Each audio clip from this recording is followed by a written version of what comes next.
Hey everyone, this is Maple Leaf, and I'm joined here today with my good friend, Totally Legit Channel. Sup?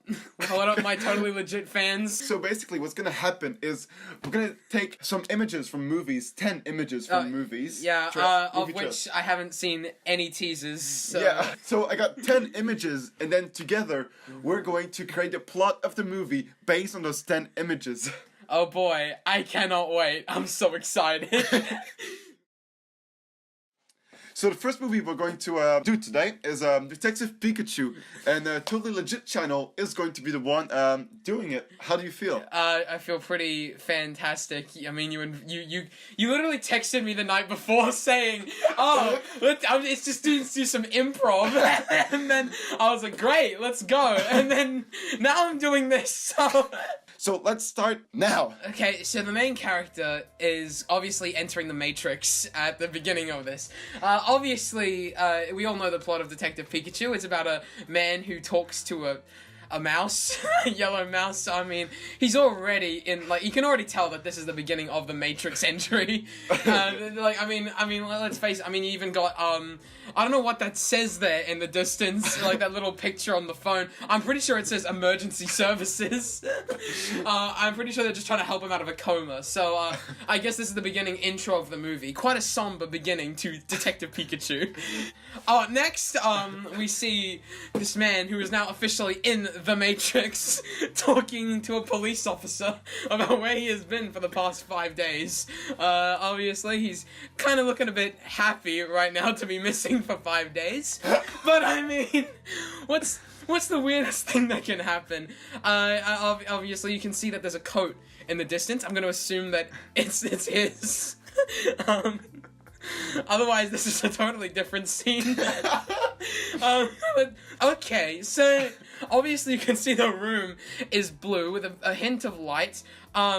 This man has books, not to mention the talking rat and the yellow thing in the distance. Obviously, I know that's Pikachu. I'm not a pleb. But you can see now that he's now.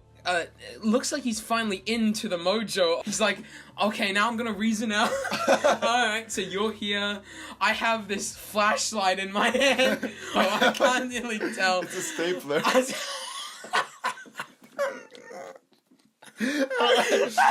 forgot that was in the trailer. Alright. Yeah, so, alright, slide number 4. Okay, so, we can clearly see that they're in a city. If this is what Pokemon World looks like, I thought it was like a utopia, you know, that you didn't have to use cars or anything that. Because you can use Pokemon to traverse yourself. Of course. But why the does this place look like China? I don't know about you. It's Japan. It should be Japan. It looks too smoky and to be Japan. It's like, I mean, I don't know about you, but those look like Chinese lanterns in the distance. Maybe they're Chinatown. Maybe, I don't know. I think this is China. I think okay. After being stuck in the Matrix, he's talking to this Pikachu thing that tells him, "Look, man, you're stuck in the Matrix. We have to go to China to speak to some magic wizard to get you out of the Matrix." Detective Pikachu, everybody. He's a mad lad. All right, next one.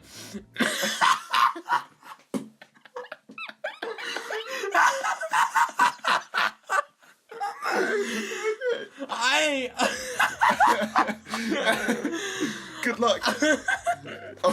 Actually. Oh God. Okay. All right. So, it's clear to me that this kind little soul here roofied this guy. And you know, the two main characters have walked in on the bar and they see him and he's just like, "Yo man, I'm gonna do my business. Don't call the police."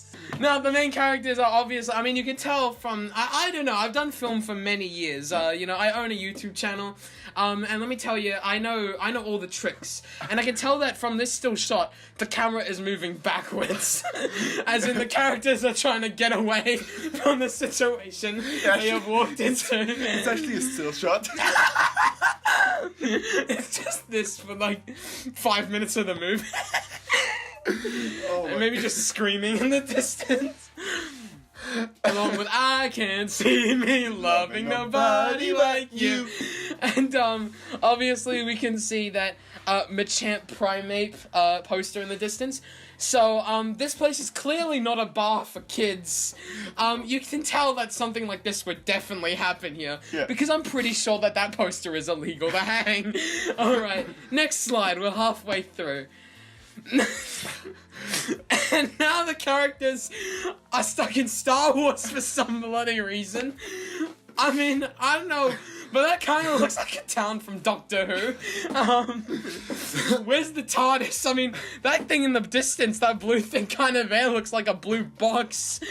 Alright. So now the characters are obviously going to have to go in here to discover. I'm pretty sure that this is where the main character is stuck in the Matrix now. Yes. And Detective Pikachu, who the audience is now debating, is he real? Things are getting weird. Whoa. So, the main character has to come here for answers. And obviously, what's going to happen is it turns out that this is an Empire base, and Ray will fly down from the sky and bomb the shit out of this place.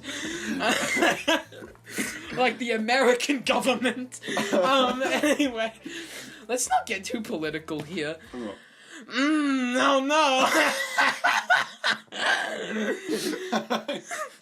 This obviously looks like it's transitioned into... Well, let's just say that, I'm gonna assume that last Pokemon back there was some sort of... I don't remember my Pokemon very well. Jigglypuff. Yeah. And, the Jigglypuff has obviously roofied the main characters, and now Pikachu's doing a twerk dance for everyone here. Not identical. They came here for answers. This is what happened. I mean, we're nearing the end of the movie. I mean, Pikachu, obviously, he has to do this to find the answers. I mean, I think those little circle things in the distance, I'm pretty sure that's the key. I tell you. Oh, that's the key. That's the key. All right, we're near the conclusion. All right, here we go. Oh. Okay, so now it's clear that Pikachu did not intend.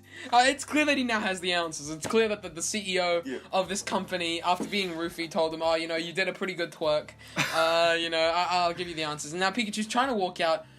But then he sees the company, security guards. They're like, "I'm sorry, sir, we can't let you leave." So now they're starting to chase him. And, Pikachu looking worried. I mean, not just because of the guards chasing him, but because of the he went through in that club. I bet he doesn't even know that they're behind him. I bet he's just like, "I ruined my dignity, my sanity, and my pride."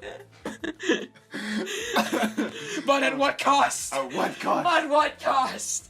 Okay, so now we're clearly moving on to the climax. I don't even have an explanation for this one.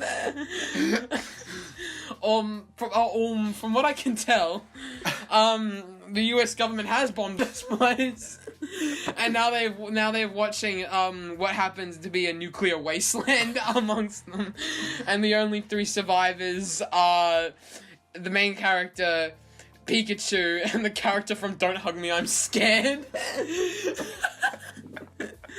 I mean, you need to put that image up there of the character. I will.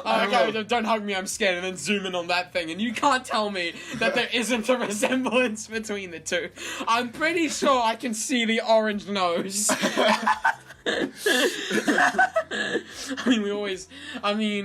For those of the Don't Hug Me, I'm Scared theorists out there, this movie is for you. It's pretty much got the same themes at this point. It's the same thing. And now, the next slide, I know for a fact, I haven't seen the next slide, but I know for a fact it's going to conclude things in a proper manner. It's going to be perfectly sequenced, and let me tell you, the next slide will end things off perfectly. You have to do this to me, didn't you? You just have to invite me over and be like, it's clear that this is the CEO of the club, and now he's watching the. Now he's watching the fire that has been caused, you know. And does the character? I think there's open up to a sequel. Yeah. Does the character ever get out of the Matrix? Will the character ever leave? Is this all some dream? It's our dream. But from what I can tell, this guy is the CEO of the club they went to, Francis, and he's got the look in his eyes like Pikachu. I can't let you go. Oh no! And then that's how the movie ends. it's just, and then scene, and then the movie's over. Woo! Woo! Oh boy! Well, that was a great one. Okay, so next movie, which I will narrate, is Godzilla, King of the Monsters. Oh, this should be fun. This should be fun. All right, so I have little knowledge, and this is probably one of my most anticipated films this year. So I'll try and I've watched one Godzilla movie. Oh, really? I've only watched one. I watched the one with Bryan Cranston, and when that first movie came out, I watched it with my friend, and we were pretty. I don't know, but like every time Godzilla came out, we just sort of shook each other like we were about to strangle each other. So I hope that the teaser that we're gonna create is exciting. Yes. So let's start. So I'm already excited. So the U.S. government is going to. And Great. because Godzilla is clearly existing, so they're not looking up YouTube YouTube videos to tell them how to fix the world. So you have here what's her name, like Poppy? All grown up. Grown up Poppy telling them that the world's gone to and the only way to solve this is by like making dinosaurs fight. So Oh no. Oh, did I mix them up? Oh. So then the government has got a giant ice cube with what appears to be a gigantic three-headed golden dragon. And since it looks like a dragon, the government decides that it's a good idea to just release it. Just release it. Oh boy. And then everyone dies. Wow, that was easy. Wow, good movie.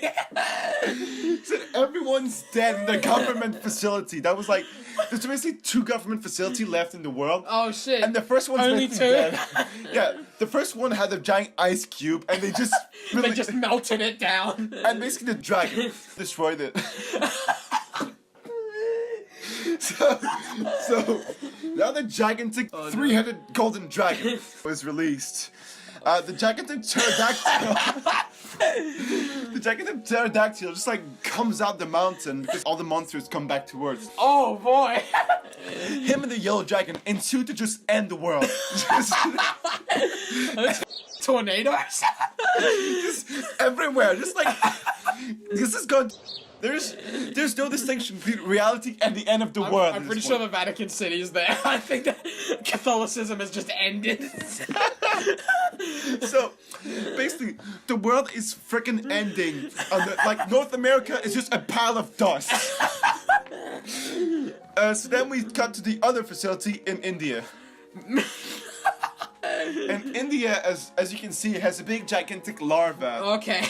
That they just put lots of mirrors around it so it can look at itself. Of course. I mean, it's got. Or like windows. I have no idea what those things are supposed to be. It's like, they're lights because that needs to be lighted for some reason. It's like, luminotherapy, I think it's all it's called. Like you shine yourself sunlight and then you feel better. The equivalent to that is just going outside. So basically, they're using luminotherapy to get this larva to go to something else. That's when Godzilla shows up. Godzilla, you see, is the only intelligent being in this universe. Humans are just so dumb. Proof, they released a giant golden dragon from an ice cube. So, then you have Godzilla, right there, being like looking at the scrubs and decides to help them in the most friendliest way he can. You can see Godzilla went all the way through the world. Like, this is an underwater facility. He went through to find them. Like, look at him. He has like atomic breath ready. Like, you can see like he has dead eyes on. Like, so basically, Godzilla gets out of the water and, Oh no! and basically gets out all of this anger out from him. You like the Grinch movie? the Grinch fight when he goes like, release all of the sounds that are trapped in your mind. So basically, this is what happens. Godzilla screams in the sky. All of the sounds trapped in his mind. And all this anger goes around the world. And actually, it finds its way to the moth. And basically, the moth just evolves out of pure rage. Godzilla's rage is so intense that its atomic breath transforms into pure energy. Oh no! What's gonna happen? How's it gonna all end? So obviously, so you can see there's only 2 monsters left. So obviously the moth just like kamikaze onto the pterodactyl, leaving only Godzilla alive and the giant dragon. So then what's gonna happen is basically the dragon and Godzilla are gonna come together and basically come to a mutual agreement that humans are horrible and they're gonna kill them all, and that's the end of the movie. You're like waiting for this giant fight, and in the end it's just like, I hate humans, yeah, me too.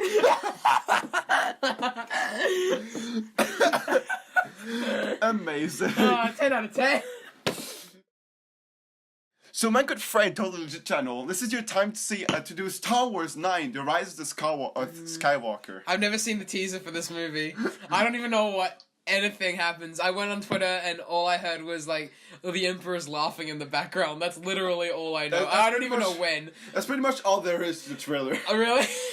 I mean, that's it. I literally have no idea. I don't even know what part of the movie it happened. Okay, so you know what? This is gonna be a fun experience. Okay. I'll let you go. I don't even know how we got images to this movie. It's like I just got them from all the all of them are from the teaser. Oh my god! Like basically every shot in the teaser is in this because there's so.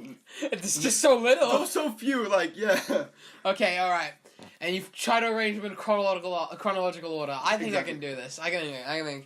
You know, I'm pretty good. I'm pretty good at movies. Okay, so let's go. Alright, so from the beginning, we can see that it's an establishing shot of what looks like, I don't know, New Zealand. I mean, I don't know about you, but that kind of looks like Auckland City from a distance. I mean, we're all built on a volcano anyway, so I mean, what's the difference? Okay, so, an establishing shot, it's clear that, whoever's in that ship, I'm pretty sure it's Ray, because, you know, you wouldn't come to Auckland City for the normal stuff. So anyway, here we go to the next thing. Next. Okay, so it's clear that we're away from Auckland City now. It's not that green here. It's clear that, so now Rey is a official like Jedi. I mean, look at her. She's dressed up in the Jedi outfit. Yeah. It's clear that C-3PO and that Rolly boy had a baby in the distance.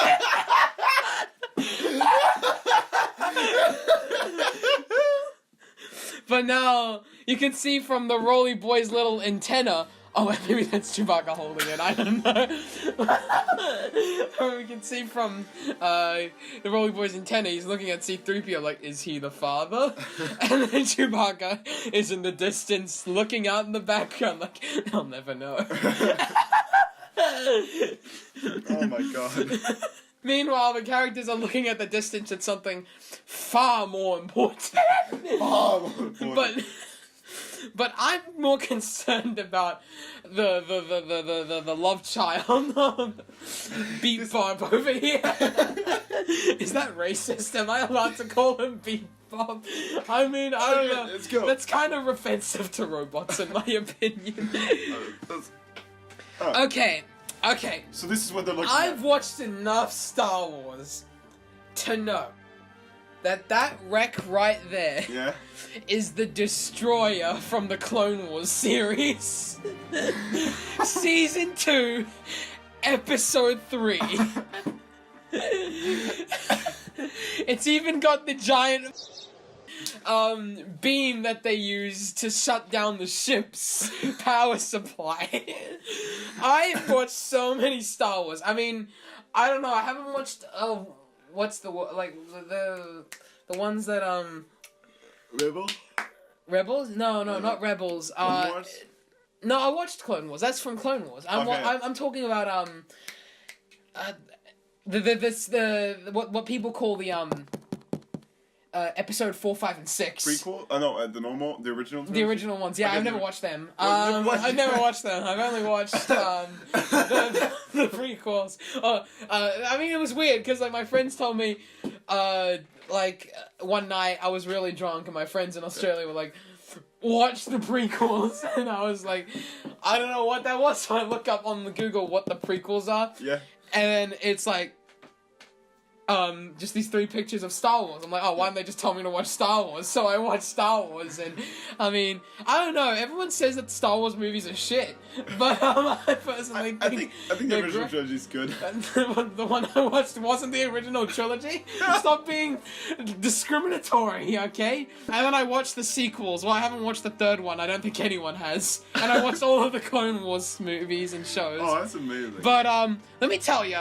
That looks like the destroyer from the Clone Wars series, alright? So it's clear that they're going to meet General Grievous, who was in charge of the Clone Wars destroyer ship.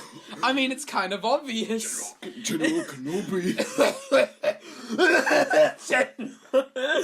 General Kenobi. My cancer has spread to the lungs.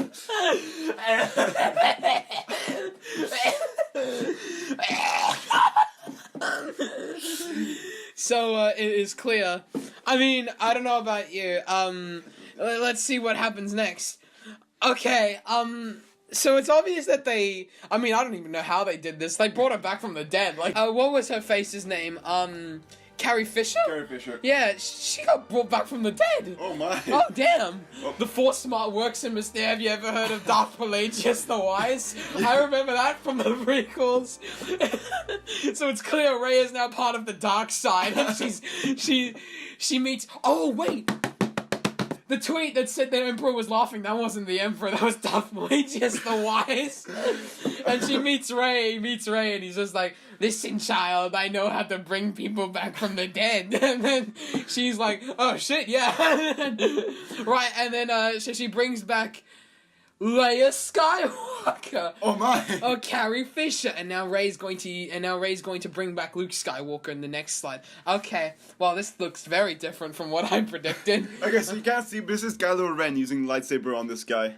Oh, I thought it was this guy beheading Kylo Ren with 2 different lightsabers. Yeah, like in the prequels when Anakin cut off Count Dooku's head, and then the Emperor and his fantastic line, "Do it," and then like, "Brew it, screw it, chew it, brew it."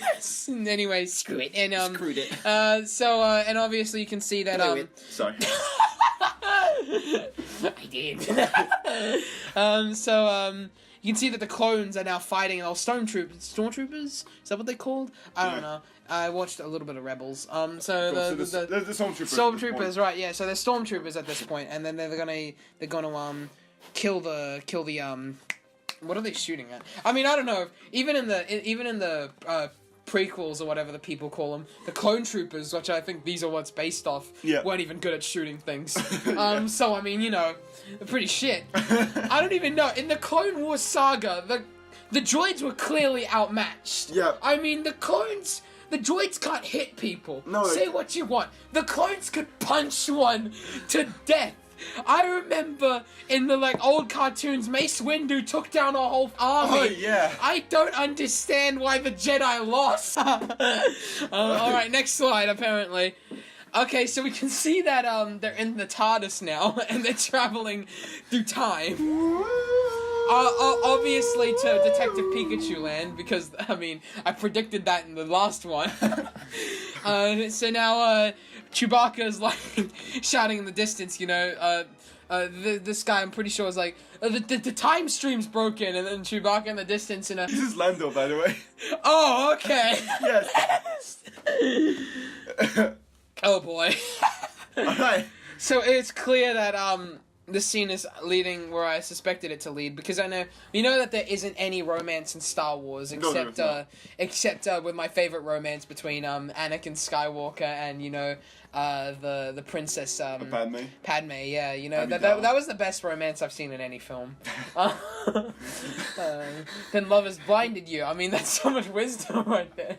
Well, I think this scene is leaving up, so it's like this is what I'm going to predict exactly what's going to happen, right? Okay, yeah. I've seen so many Star Wars films, including some what people call the triple films, which we're not supposed to discuss here, but I know from every Star Wars film where there's two people alone, it's going to lead up to this. So let me explain what the dialogue is going to happen. Finn's going to be like, I think we're alone. And he's going to be like, yeah, I think we are. And then Finn's going to climb on that rock, right? Yeah. And let's just say, Love's gonna blind one of them. Love's gonna blind one of them, if you know what I mean. Yeah. I mean, if you know what I mean. I mean, Anyway, let's move on. I don't know why they added this scene in the film. Let's move on to the next one. Well, I mean, obviously it's a kids' film. I mean, I don't know. I've watched the sequels, and I know that there is no real sex scenes in the but I know for a fact that Finn and that guy is gonna have one, and I know for a fact that they're gonna cut to this to show the ending of said sex scene. Okay. Like an explosion. Yeah. I mean, you obviously get it, right? I mean, I mean, I don't need to explain what happens. Okay, no. Basically, no. Second Watchmen, Yeah. For like or like in Scary Movie 5. Anyway, so the like an scene intended to say, and now we're coming to the conclusion. Like, I mean, are you sure you sent me the movie to Rise of Skywalker and not Rise of the Skywalker Triple A? So clearly C-3PO is giving them advice. Clearly, right? It's just like, meanwhile, you steer the ship, if you know what I mean.